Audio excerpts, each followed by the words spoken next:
machines.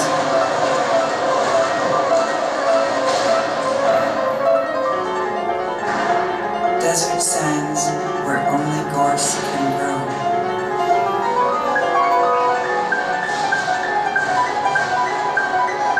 A fabulous animal.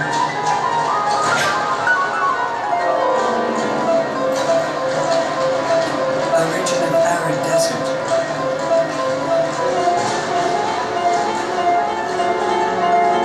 If lightning appears, hunger will be banished from this year.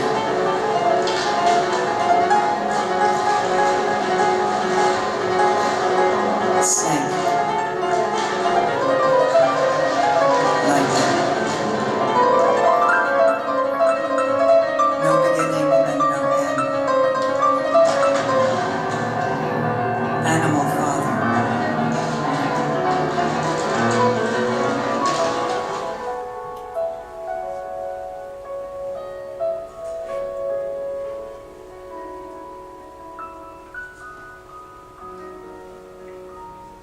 The hand reverts to its own movement, does not renounce touching, but renounces taking possession through comprehension. Between touch and thought, there is symbolic connection. It becomes a hieroglyph, not simply to be looked at, but rather to be read. We have here an intermediary stage between a realistic mirror image and writing, naturalistic image and sign.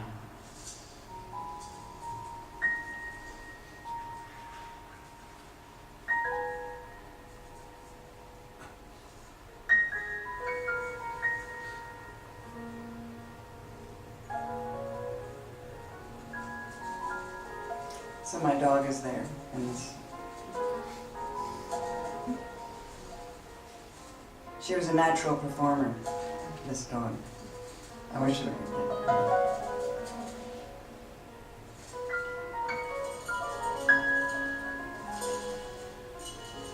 But I'm going to skip ahead a little bit to show you.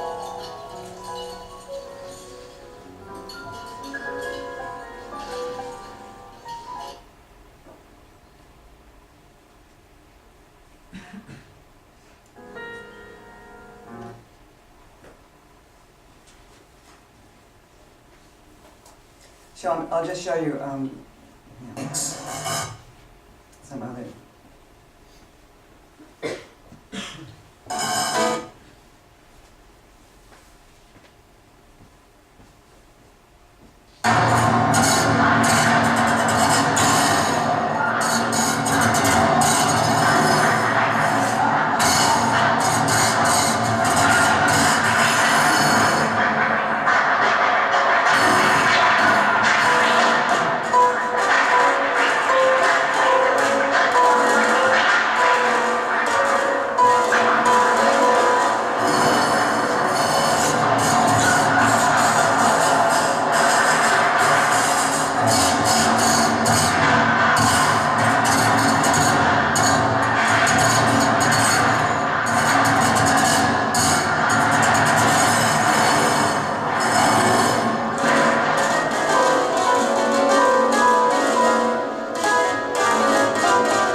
This is a ruin in the Salton Sea, which is in the southern part of California, below Los Angeles. And it's an old gambling place by John Lautner, a very famous architect. It's a ruin now. And so I juxtaposed it with a song by Woody Guthrie called Pastures of Plenty. It's an ironic reference to America.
So I'll show you one more section. I usually don't show so much of my video work,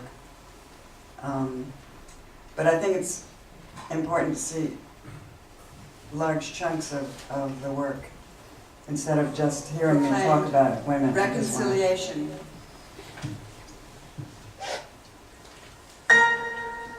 You know that throughout my life, I've been interested in the revival of paganism and pagan festivals. Today I had the chance of my life to be present at the re-paganization of Rome, and you complained that I remained to watch it. February 11, 1929. Mussolini and the Pope proclaimed reconciliation between Italy and the Catholic Church. There were tremendous popular demonstrations. Mussolini became overnight the man of Providence. 1933. Warburg's library moved from Hamburg to London.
These shots are of Dia Beacon before they before they renovated it, actually.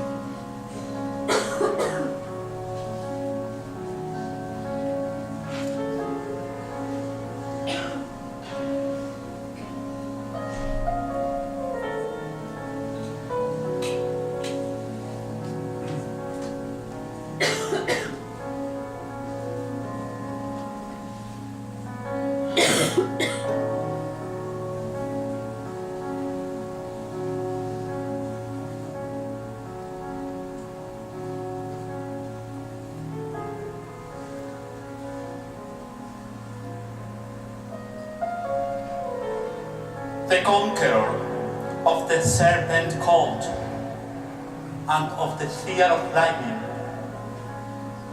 the gold seeker, is captured in a photograph I took on a street in San Francisco. He is Uncle Sam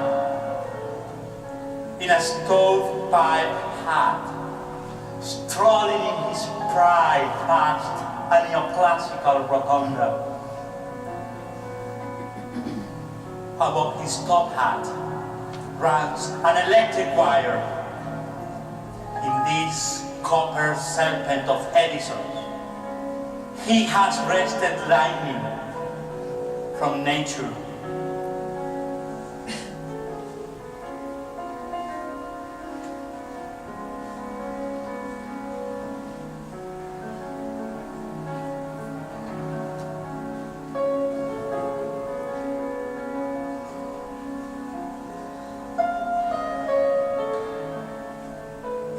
The American of today is no longer afraid of the rattlesnake. He kills it. In any case, he doesn't worship it. It now faces extermination. The lightning, imprisoned in wire-captured electricity, has produced a culture with no use for paganism. What has replaced it? Natural forces are no longer seen in anthropomorphic or biomorphic guise, but rather as infinite waves obedient to human touch. These waves, the culture of the machine age, destroys the space for devotion.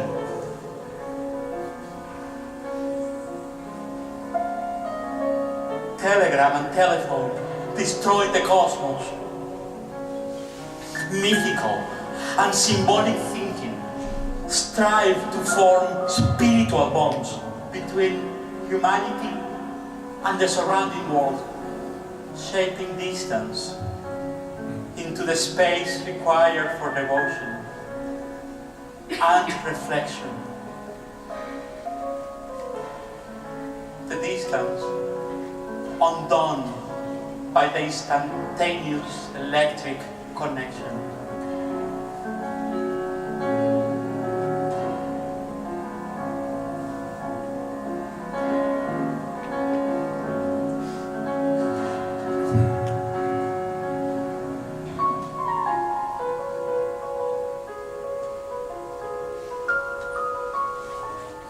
What I saw and experienced can be represented only in its outer appearance.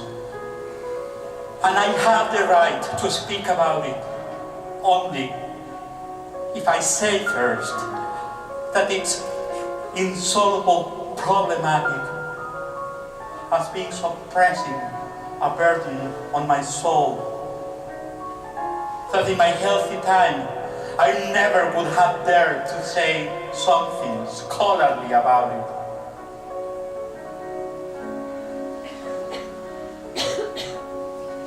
But now, in Kreuzlingen, in a sealed institution where I find myself a seismograph, I let the signs that I receive come out of me. Because in this epoch of chaotic decline, even the weakest has the duty to strengthen the will to cosmic order.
theater or performance? I think it's a theatrical performance. Yeah. But I don't, it's not something that I'm worried about. No. Yeah. Yeah. But there's an overlapping of theater and performance. I mean, theater has been influenced by performance, for sure. And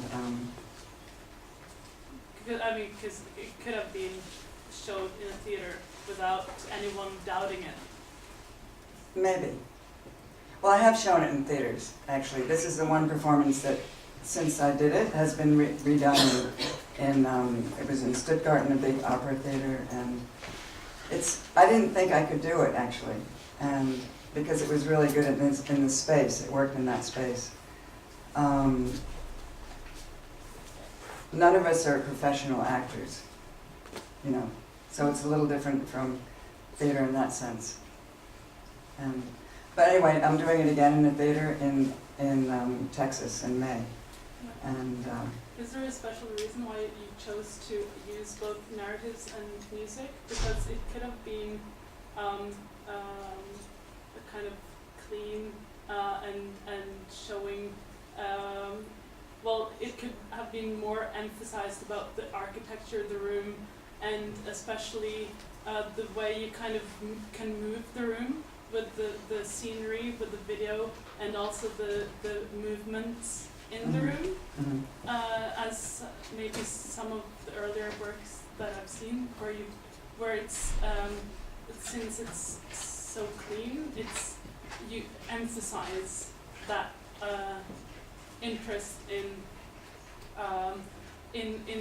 maybe scenic elements in theater, but not necessarily the theatrical part of theater. I like to play with theater, I like Yeah. to play with elements of theater. Yeah. And what I didn't show tonight were other pieces with music, like the Juniper Tree has music all the way through it. Although I don't have a video of that, there's an audio recording of it. And the Volcano Saga has music all the way through it, a different kind of music. I think that Jason Moran's music is very dramatic, Yeah. and then the actor gets a little dramatic, Yeah. which I sort of wish he wouldn't. But he's not an actor. And Okay, yeah. Yeah. so there are theatrical elements for sure, yeah. Yeah. Yeah. But it doesn't, it's not something that disturbs me. I don't have a kind of standard of, I do try not to be too theatrical, but I like theater. Yeah. But did it feel like breaking out of something, or? For this piece, Yeah. you know, have you seen my other work or any of my other performances? Yeah. The main thing about this piece was the space that I had in Dia Beacon and moving this big screen back and forth. And it was kind of a larger piece because of the space. And if you saw it in that space, you're much more affected by the whole space and the feeling of space than you are by what you just saw. I mean, I edited this piece with the backdrops edited in because you can't see the backdrops if you just look at the performance. Yeah. I have another edit of this which I'm actually going to distribute, which is just much less of the backdrops. So it's just the space itself to show you how that screen is moving. So I think that the experience... I think that's a very strong move. It is. Yeah. Yeah. And very interesting. Yeah. But you know, in the translation from the actual thing itself to video, you have to... I actually taken other things into consideration. Yeah.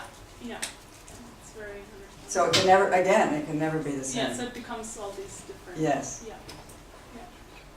But what's interesting with the space is that it actually reminded me of Renaissance theatre scene, with with all the scenes going backwards and how they worked with scale, and the scene that goes really deep inside, and also the link to older theatre where the ritual is much more, and the presence, the physical presence, together also with the light and with live music was a much more important factor, or a different way of working on it. I know what you mean. Of course, I wasn't thinking of that exactly, but I really love, for instance, the Magic Flute by Mozart. You know, the kind of ritual magic in that opera. And yeah, I won't deny that theater is something that interests me. I mean, you know, I would love to direct a huge theater piece, in a way. I worked with a theater group in Amsterdam. It was difficult. It was another situation entirely. But, actually, this one woman mentioned the other day that in the old Greek times, it was a very much less visual culture than now.